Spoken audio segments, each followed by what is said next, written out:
అలాగే అంతర్రాష్ట్ర సమన్వయం, ముఖ్యంగా ఇంటర్ స్టేట్ కోఆర్డినేషన్తో ఎర్రచందనం, వారికేమో మనకి ఎర్రచందనం సమస్య ఉంటే వాళ్ళకి మీకు శ్రీగంధం సమస్య వాళ్ళకు ఉంది. సో వీటన్నిటి మధ్యలో ఈ బోర్డర్స్ని చాలా అనుకూలంగా వాడుకున్నాడు కర్ణాటకలో ఉండే స్మగ్లర్స్ కానీ, ఇటు మనకుండే ఎర్రచందనం స్మగ్లర్స్ కానీ.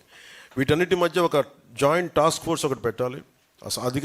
అధికారులు అక్రమ రవాణాని అడ్డుకోవాలి. అలాగే నిజంగా కనుక మనకి ఇలాంటి ఎంఓయు కనుక గత ప్రభుత్వం, వైసీపీ ప్రభుత్వం కనుక చేసిండుంటే నిజంగా మన ఎర్రచందనం, అక్కడ తరలిపోయిన ఎర్రచందనం తిరిగి మనకు వచ్చేది. సో ఇలాంటి ఎంఓయుని దీనివల్ల జరిగేది ఏంటంటే, ఉదాహరణకి మన వస్తువు అక్కడికి వెళ్ళినా కానీ, మన సంపద అక్కడికి వెళ్ళినా కానీ ఈ ఎంఓయు ప్రకారం తిరిగి ఇక్కడికి వచ్చే పరిస్థితి ఉంటుంది.